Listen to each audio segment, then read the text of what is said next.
Hi, beautiful people of all the social media lands, but for most case, YouTube. Hello, beautiful people. Last couple videos, I talked about my opinion of being a good man, my opinion of being a good woman. This time, I want to talk about my opinion on a healthy partnership and what that looks like. Whatever that is for you, this is my opinion. So it is what it is. Let's get started and move right along. I think there's some key factors there that we should keep in mind that all of these things play a part of, and then we'll break down those key factors and maybe what they look like. Your first and foremost is respect.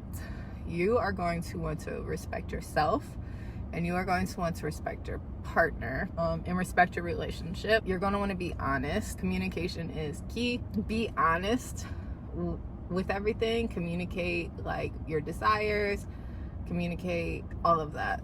I don't want the word communicate to pop up and take over honesty, but we have to communicate the honesty, right? So be honest with yourself, with your partner. Respect yourself, respect your partner. Understand value with yourself and with your partner.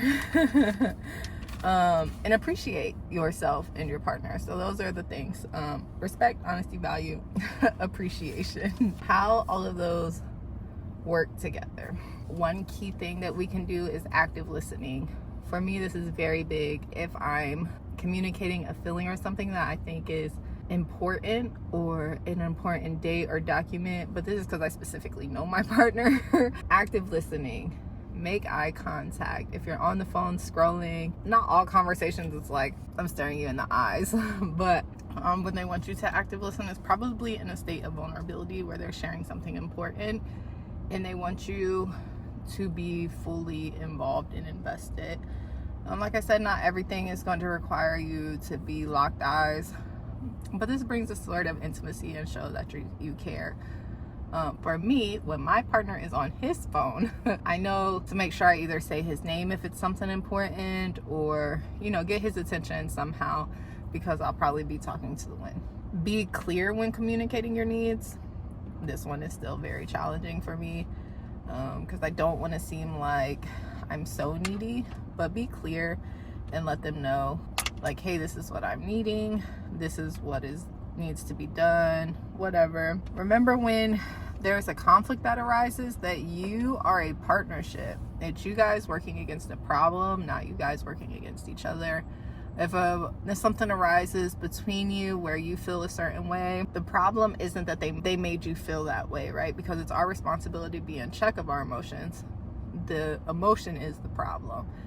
And for me, what I'm working toward is asking him, or trying to ask him, how to help me out of that, because I know he doesn't mean any harm when he talks to me in a certain way, or we talk about something, an emotion occurs. So it's tackling this problem and how to get past it. Share your thoughts and feelings and desires with each other. This is just going to create a healthier dynamic, I think. One of the things that be mindful of is if you are nagging a lot, because that might just be something you need to correct, but we are very open about what it is we want out of our future, what it is that we want separately as we grow and together as a family. If you don't know what your partner wants, if you're not sure what their goal is or what they're reaching for, chances are it's gonna be problematic, because if it comes up and you're like, hey, I didn't know that. So make sure you're sharing those intimate things. Part of the communication is be transparent, be reliable.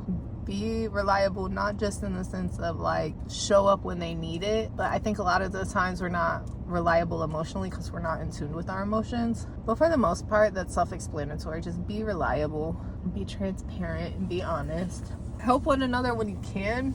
I kind of spoke on this on a video before. We're both working from home, doing something different. Like, I'm doing the videos, he's doing the editing. He has his own things going on. To a lot of people that may not seem like work, but for a long time it didn't seem like work to me until I started doing it.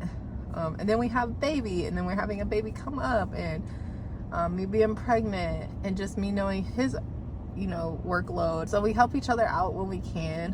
One of us need a break, take baby, help out. Housework isn't gender role specific. There is specific roles that we have established within our household. So this morning he like swept the floor for me while I'm like trying to settle baby down, and it was just something I really appreciate, because it's like, you see my workload and you're helping take off, even though it's your house too type deal. But it's something that we had discussed that I would take on. Remember that your emotions are valid. Remember that your partner's emotions are valid. If they say something in time of conflict, if something arises and they say something that they feel about you or feel about how you're being, just know that what they're feeling is valid. Don't try to dismiss it or whatever. Try to take accountability when it is necessary. If you need to work through it or explain yourself, do that. Explain where you're coming from, but don't try to invalidate them because you feel that what they're feeling is wrong. Almost anything, but mostly that comes up when we made them feel some type of way and we're like, oh, you're tripping, I didn't say that. That's kind of like the big thing in relationships. I didn't say that. I don't know why you feel that way. Blah, blah, blah, blah, blah, blah. Most of the time we don't know why we feel the way that we do anyways. So we just are looking to, when we speak up, just kind of reach an end result there. So just remember that their feelings are valid and that it's not an attack on you if it's a healthy relationship, but that's what we're building, a healthy relationship. So they shouldn't be attacking you. So part of remembering that your emotions are valid is being empathetic. Be empathetic to their emotions, your emotions. Recognize your own emotions. Recognize when you may not be feeling your best or when you're not in alignment with your higher self. Be mindful of how you speak to them during that time, or how you're acting, or how what you're saying or doing is affecting the environment around you. Be able to take accountability for your emotions, for any actions, anything. Be able to take accountability. Apologize when necessary. I'm not gonna say like suck up to them. A feeling came up by something you said, like kind of apologize for that, or apologize when you didn't recognize that they were in a state of struggle or whatever it is. A lot of times we get defensive and we don't take accountability for what our actions may have done. We like brush it off like that's their problem, not mine. If you're in a partnership, again, it's you guys versus the problem, you guys versus the world, not you guys versus each other. Be able to learn and move forward. Don't just rest in that state of conflict. That is not gonna get you anywhere. Trust me. And you're like thinking about how they said something that hurt your feelings and you just replay it over and over.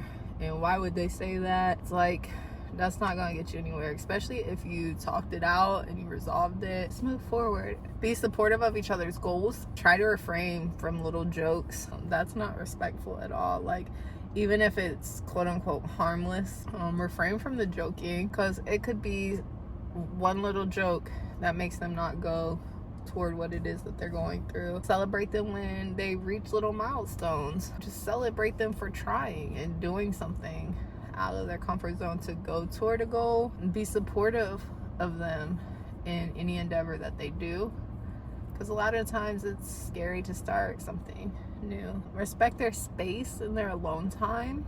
For me, this was difficult, and now as a mom, oh my gosh, I need some alone time because I always wanted to be up under them, and I have fear of missing out, and like I miss you're gonna have some type of fun without me. Just really respect that they're human just like you are. They need a break. And it may not be all the time, but like I think the other day he seen that I was just overwhelmed and my body was just sore from pregnancy, and you can hear me grunting and groaning, but I'm not. I should say something, but I'm not, because he's working really hard and the baby's needs still need to be met, and he just like ran me a bath, and it was just so warm and I just melted into it. And while baby is still crying, he's trying his best to keep him away from the door, and it was just like something I really appreciate, which is the next thing. Just make sure you show appreciation toward them, whether it's a big gesture or small gesture that they do for you. Just really let them know. Like almost every night I make dinner, he's like, I appreciate you, whether it's hamburger helper or it's something that took me forever to make. It makes me feel good, especially if it's just like the sandwich or hamburger helper, because it's like, dang, I really didn't have the energy or time to put forth to make this grand meal, but you're still eating it and you still feel loved and you're still nourished, and you make me remember that. Be committed to them through growth. You guys are going to grow. I can't tell you how many different people we became in this little short bit of time, but I'm still committed to him. You're going to become so many different versions of yourself. You want to make sure that you're still committed no matter what.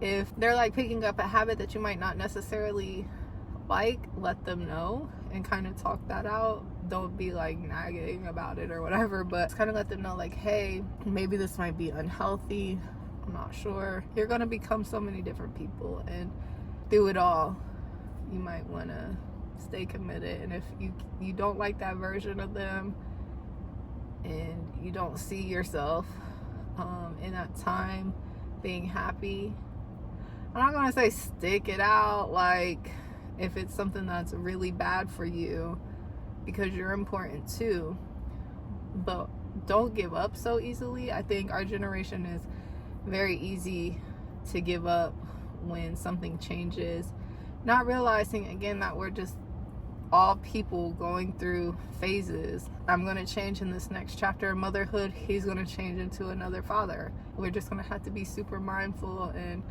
committed to one another and to each other's growth. And if it's something that's not so good, then we'll help each other out of it. Have life building goals. This is important, because if not, what are you doing? What are you guys doing with your time if you're not building a life together? But yeah, that's pretty simple. Like, are you starting a family? Are you buying a home? Are you traveling? What are you doing together as a couple that's going to build you? And then reflect on your accomplishments and goals, that individually as a person and as a couple. We go through memories all the time, whether it's on the like looking at photos and videos or just talking about the things we've been through. As a duo, this makes me miss my honey, and I can't wait to go in. But just reflect on the things that you guys have been through and accomplished together. That's gonna help build your